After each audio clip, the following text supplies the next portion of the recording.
All right. Well, hello there, Central Florida. I think you know who I am, but just in case you don't, I am Latondra Heaven, co-president of the Central Florida Christian Chamber of Commerce. And I am I am so excited about this conversation. I have somebody very special that I want to introduce you to if you have not met her yet. Her name is the one and only Martha Krejci of Martha Krejci Company, right? That's Yep, it's the umbrella. yeah. Yeah. Yes. So we have our very first kingdom partner here at the Central Florida Christian Chamber. And we're so excited for all of the things that God is doing. We've been seeing some things falling in place over the past few months. And Martha, I can't even express to you how excited I am to have you on board with us. So just to tell you something a little funny, when Briston came to me and said that he had spoken with you on the phone, had a wonderful conversation with you, and you were interested in becoming a kingdom partner and everything, my first question to him was, so what's her relationship with the Lord like? That's a good question. It's a great question. Yes, because when we're in business, a lot of times it's so easy to get caught up in the dollars and with the revenue that something can bring in. But we like to do things a little bit different. And so he was like, only you would ask something like that. I'm like, well, it's important, right? Because we're about kingdom. And so when I had that conversation with you, the very first conversation, and introduced myself, I don't know if you remember, the first thing I said was, so tell me about your journey with Jesus. Because I'm like, listen, when we're talking about partnership, we're talking about kingdom alliances, right? We have to be aligned properly. So I would love for you to introduce yourself and just really help us to understand your walk with Jesus and how you got to where you are in business. What brought you to the Christian Chamber? And then we're going to have something exciting to share with our members. I love it. I love it. Well, first of all, thanks for having me on. This is fun. Love doing this.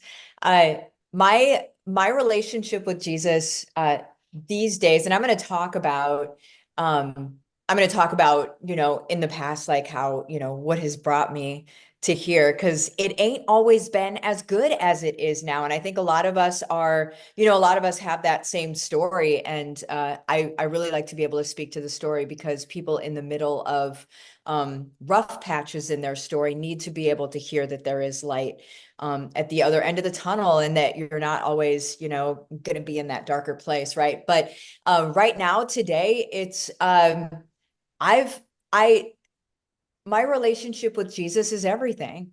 It's everything in my life. It's every decision I make. It's every heartbreak that I have for people. It's just everything, right? I mean, when we're being sanctified daily, right, in our walk and by the Holy Spirit, the goal is that everything should be driving us back to Jesus, and be driving us back to, increasing numbers in the kingdom. And that's really all that matters. And so while yes, I'm a sales and marketing, sort of like person, I'll just say that.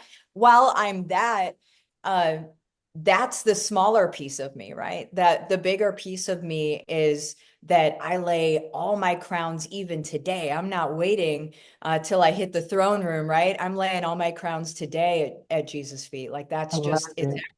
it's everything. So um my upbringing, I'll truncate it, right? We'll make a shortened version of it because girl, I remember when we talked originally, I was crying. I was there was a whole thing, It was right? But real.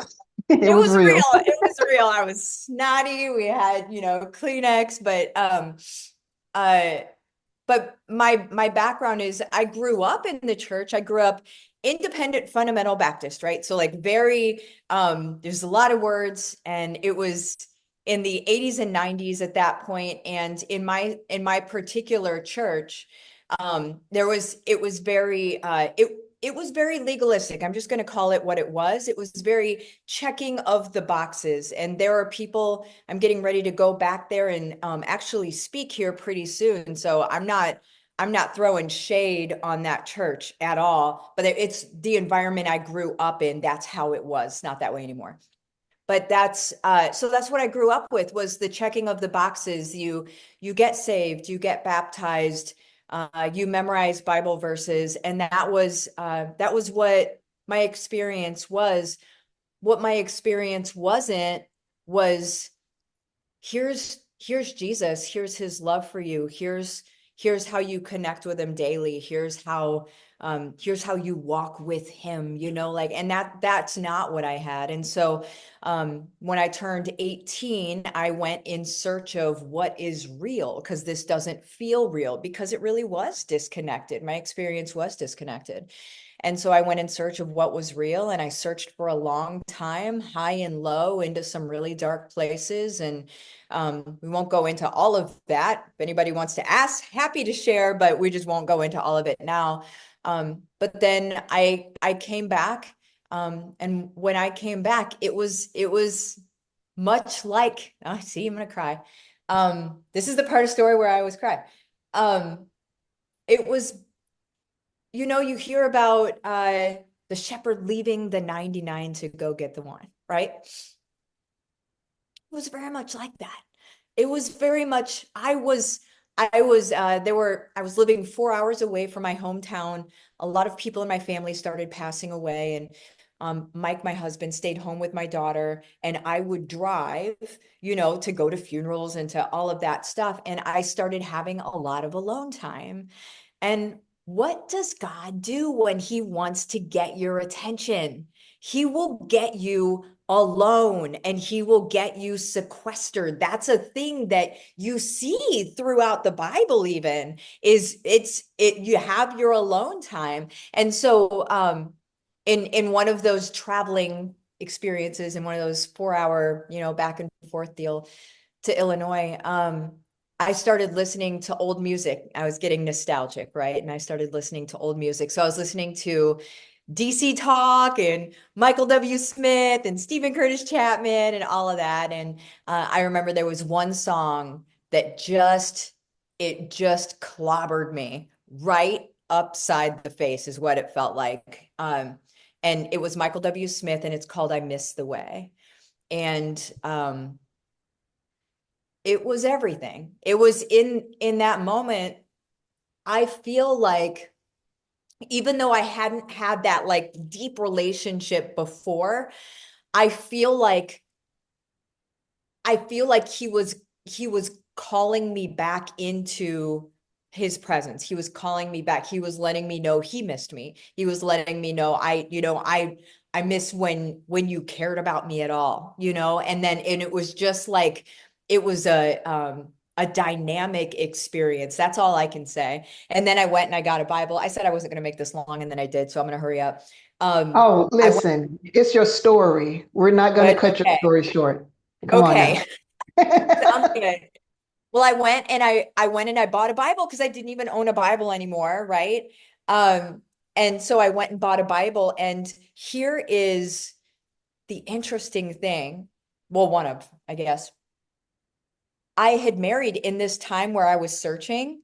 Mhm. Um, my husband that I had married, who I just adore, he was an atheist. And so when I was like, well, I'm coming back, I'm getting a Bible. When I bought the Bible, I went and then hid it in my house, because I was like, well, what is he gonna say? Because he didn't marry this, right? And we have this daughter, and I'm like, I don't want to get divorced over this. Like, and it was just a really sensitive, interesting place to be, right? And so I hid my Bible. And then I remember one day he walks up with my Bible. He goes, "What's this?" And I was like, okay. He knew of my upbringing. He knew, he knew where I came from. And uh, I was like, well, I'm going to be looking for a church. I'm going to be going back to a church. You don't have to go with me. I'm not forcing you into this, but I would like to take Nora, our baby. I would like to take her with me if I can, but you will not hear pressure from me. I will not be that to you, because I know I've heard him say that's previously been a turnoff to him with friendships and things like that. And so I was like, that's not, I mean, honestly, that's not even my job anyway. Like, my job is to be the hands and feet of Jesus. The Holy Spirit's job, right? And Jesus' job is to hunt him down. And just like he did with me. And so it's not, I know my role. And so I was sitting inside of my role, but he said it was fine for me to go to church and to take Nora with me and everything. Eventually, when we moved down to Florida, he started coming to church too. Not because he wanted to be at church, but because he didn't want Nora to not see both of her parents at church. And so he hadn't really established a relationship or anything, but he was coming to church with me. And then 2.5 years ago, the like most amazing thing happened that I could not have predicted. The day before, I couldn't have predicted it. But 2.5 years ago, my husband had a radical encounter with Jesus, where just in one evening, it was him. It was, again, alone. It was a him thing. It wasn't a me thing. It wasn't anything. And it was a Martha, I get it. I understand it now. And so he went from an atheist basically to an apologist overnight, because he's a researcher guy, right? And so it looks a lot like, you see the apologists out there. Gosh, their names are just, I cannot remember anybody right now for some reason. But there were some of the guys that they researched so much to They research disprove. themselves into the kingdom. That's it. That's So it. like a Lee Strobel, the Case for Yes, Christ thank guy. you. Yes. Exactly. Mm-hmm. Exactly. There's a few of those guys in there. And you know what? We're seeing more of those guys coming around right now. Keep your eye on Joe Rogan. Keep your eye and keep your Mm-hmm. prayers on Rogan, because Yeah. that's another, ooh, I just got all these goosebumps. That is another person that has a huge megaphone. Jesus is chasing down. He's chasing down these men of action, and it's so cool. He had Wes Huff on, and it's just a whole amazing thing. But anywho, sorry, I could talk about that all day. But so now 2.5 years ago, my husband becomes a believer, and so everything in our family has even changed, right? So like uh it's it's just amazing. It's just miraculous. And it's just representation of Jesus' love for all of us, in um, wanting us to have the best, right? Not necessarily all the stuff and everything and whatever we think the best is, but he wants the real best for us, right? Right. Um, I, excuse me, sorry. Um, but yeah, so that's so far as my that's and that was a truncated version, guys. So if you ever ask me, we might be all afternoon if you ask me the whole doggone thing. But You know that's, what I love about what you said though, as it relates to your husband and just your journey, after you came to Christ was I know my role and I'm not going to force him. yeah, And just to see the power of the Holy Spirit at work, even when you're not trying to make it happen. And it takes a lot of the pressure off of us when we, like you say, know our roles, whether that's, in a relationship or, just a matter of obedience. We know what our role is. And then the rest of the pressure we can place on God, and so that should encourage. I know it encourages me. It should encourage someone just to know God's got it, and He's paying attention even though it may not look like anything is happening, you don't know what is going on behind the scenes. And just like literally overnight, it can go from something that seems to be the absolute hopeless situation to, oh, wow, how did this happen? From an atheist to an apologist overnight. I mean, that's how God works, so that should be an encouragement for all of us, in our relationships, in business, just in regular life situation that God can do an overnight work. You know what I Yeah. mean? He can speak it and then there it is. Yeah. And in business, people love to say the whole thing, an overnight success is usually 10 years in the making. Not with God, it's not. An overnight success is an overnight success. What he wants to do, he's going to get done. Like it's Mhm. just it's how he works, right? Because it's so beautiful for him to be able to show up like that. And then the only thing you can point to, the only thing is God did that. He There's gets the glory. absolutely no other way. Like, and He gets the glory. that's it. He That's gets the it. glory. Yeah. Yeah. So, how did this relationship and this walk with Jesus impact how you've shown up in business? I know you haven't shared this part and we don't have to get into it, but I remember you sharing with me that during that season when you were trying to find out what's real, you Yeah. dabbled in a lot of different things that, just darkness, new age and, all of those types of things. And we see a lot of that now. I've heard someone say that, there are a lot of new age people who are evangelists in business because that seems to be the way to get the results.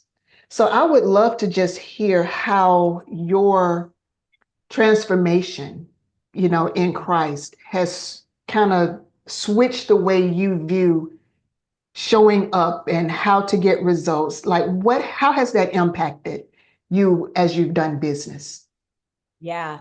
That's it. I love it. I love it. I absolutely love it. Yeah, I did dabble in new age stuff and whatever, and it was an incredibly uh it's eye-opening looking back on it because you realize so easily that all that the language that they're using for different things um is really everybody's just searching for Jesus. It's like we're born seeking his face. We're just born to know him and to see him. And the enemy would love to confuse us into thinking that that is something else. And so that's it's actually a really big um piece of what I do on a day-to-day basis is I try to even be able to attract people. Well, I what I do in my business is obviously I'm sales and marketing. I go out from teaching it to DIY to doing it for people, right? So there's and trainings in between. And so in the way that I make my business my ministry is that I attract people in that want to grow their business. So my business isn't kingdompreneur and it's not I don't build my business uh for Christians. Does that make sense? Like I only support Christians, right? Right. Because that doesn't make it a ministry in my opinion. Mhm. It for me in my world. For some people it might, and for me in my world it doesn't. Um so what I do is I attract people that want to grow their business, and then obviously I know what I'm doing, and so whenever they come into my world, I am very transparent about where the glory goes, about who I serve, about where my genius comes from. I'm quick to say that ain't me, that bright idea I had wasn't mine. I'm very quick to say that that's not me. I just I get to be the hands and feet, right? And so whenever people come in, then usually it's about 6 to 12 months. um Most people, in business, you're supposed to know your the lifetime value of a customer and stuff like that. And while I track that, because yeah, it's important, I also track um where's the conversion happen. When does somebody convert, right? Where do they like convert to Jesus, right? And it's usually like 6 to 12 months down the road where people will message me and say, thank you for talking about the stuff that you talk about. And it's not in my trainings necessarily. It's they're following me on social and they're seeing that sort of thing. And that's usually the point where they're like, thanks for talking about this stuff. This has brought me back myself. Or I was, a victim of church hurt, or, these different things that people really did go through. Like they really did, and until somebody actually loves them in that place and doesn't belittle them for what they went through, that's when they can actually open up and say, okay, let me take a second look at this. Let me have a different kind of experience here. And a lot of new age people come from church hurt. I would like to see the stats and the data on that. Obviously, that's not I haven't, but I would like to see stats and data on that because they say it all the time. The reason that I do this now is because I grew up in a church and they were just a bunch of blah, blah, blah, whatever they're going to say after that, which we know psychologically that whenever somebody says, well, they're just a bunch of X, Y, and Z, that's because somebody hurt them, right? Right. That's, that it came from a core wound. And so anyway, the difference between the two is before I was relying on myself, because in new age, it's you're the center of the universe. And so you should be able to do this.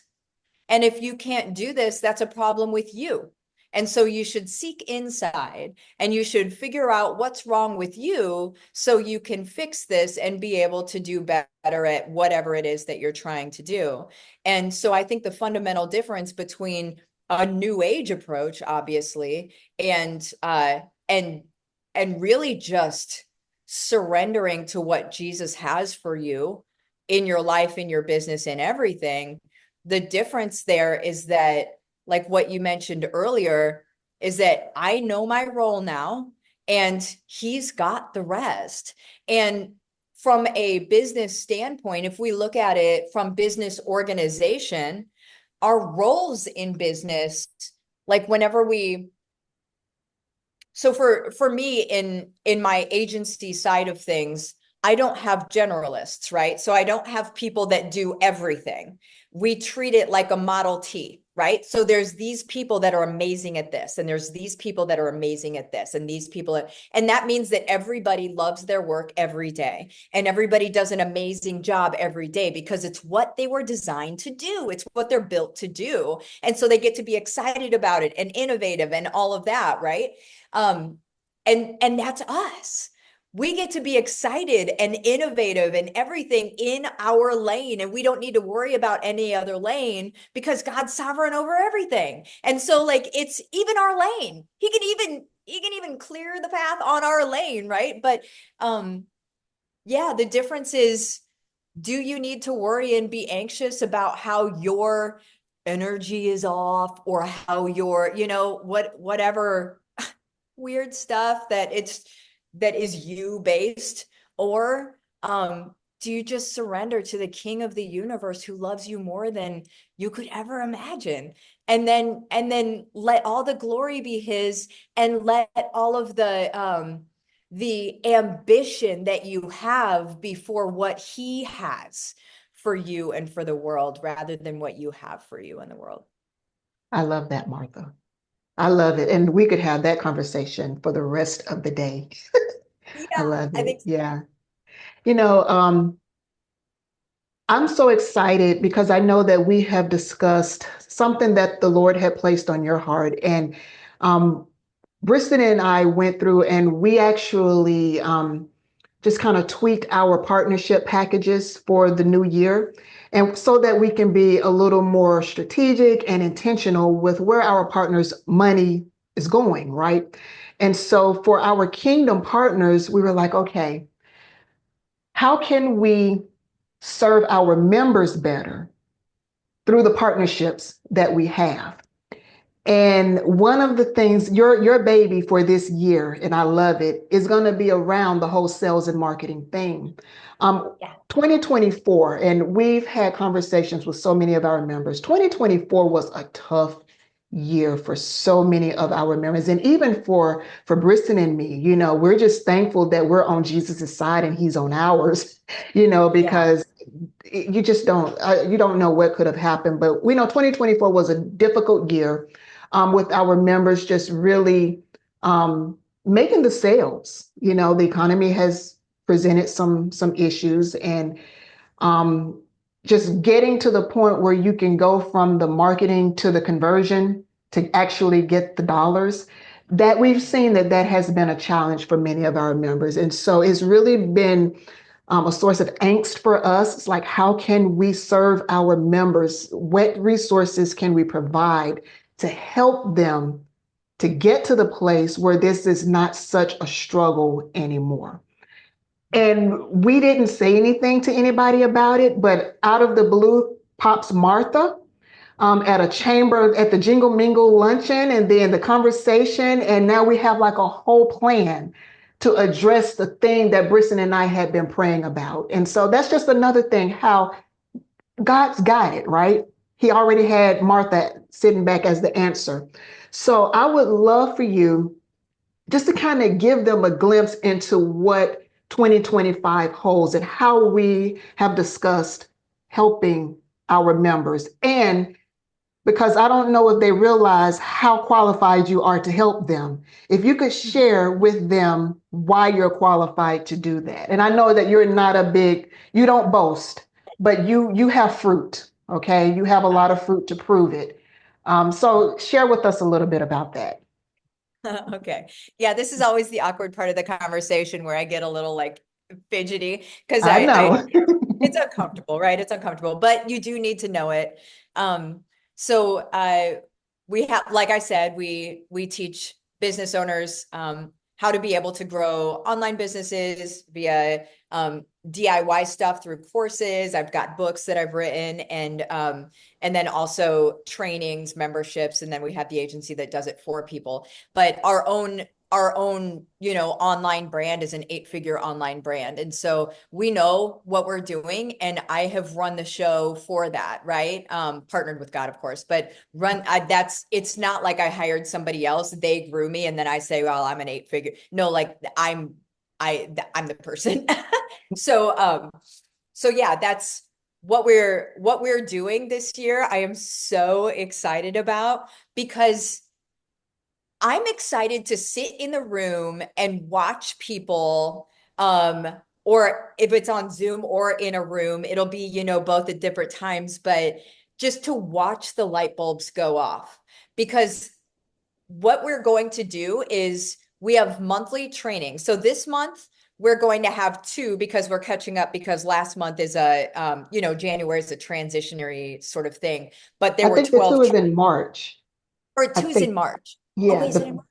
we Yes. have one this month, and then we have one like the first week of March, and then like 2 weeks later. I You're think right. it's on Thank the you. calendar. They can, Guys, yeah, she's gonna keep me in line. She's the organizer. She's got this, okay? Um, but yeah, at one point there's going to be 2 in a month, because yeah. I sent over a doc, like a Google Doc of here's how I see it. Here are the trainings that I think people need. And then there were 12 of them, and we weren't going to start it until February. She was like, but I really want that January one. And so that's why we're squeezing 2 in one month. But we're going to cover everything. So I have them on my little whiteboard over here. We're going to cover everything from knowing who your buyer actually is, which for a lot of people, it sounds very like, okay, well, thanks. But really, when we know in a granular way who that person is, then we're able to use tools, and we're able to also just use our brain to know precisely how to communicate with that person, and exactly what they're looking for, exactly what they need, exactly what they identify as needing, because there's different awareness levels that people have. Anyway, I'm not going to go into all of that right now. We will go into that later.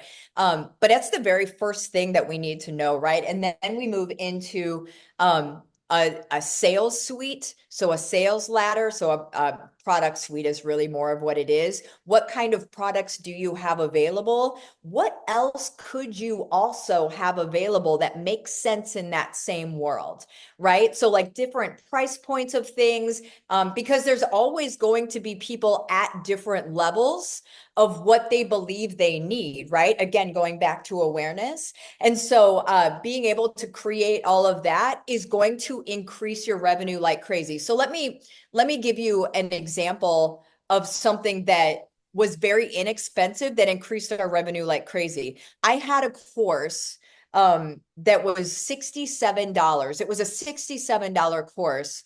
When I added that onto my product suite that I had at that time, when I added that on, it in the first month kicked our sales up to 100K a month.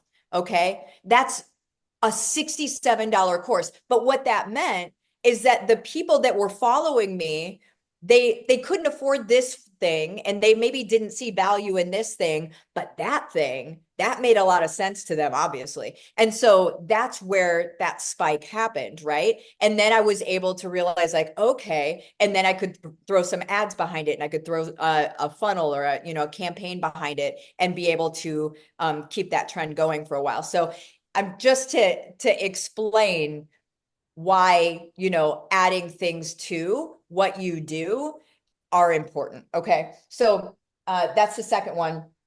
I'm not going to go through all of them. We're going to keep some of them as a question mark, just because you do need something to be excited about. You know what I'm saying? So I'm going to say one more. Okay. And that is lead gen. So we're going to go over lead gen. Everybody knows that they need leads.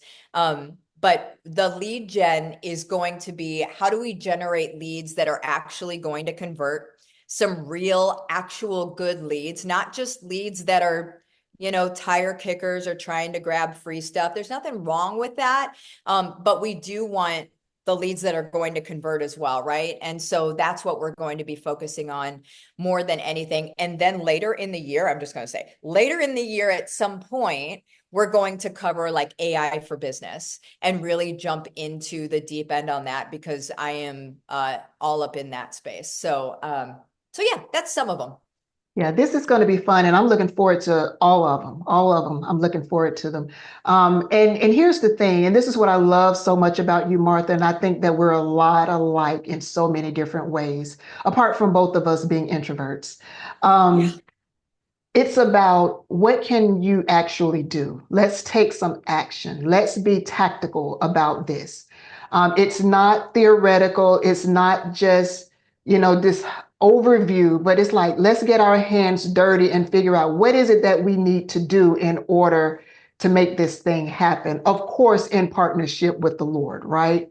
And so these times together are not going to be you giving a motivational speech. You're No. literally going to be helping us put our hands to the plow as we're Yeah. working through this for our own businesses. And, this is a member benefit. So if you're not a member and you want to be a part of these, cfchristianchamber.com, go on and join so that you can join us on these professional development workshops, because they're going to be amazing.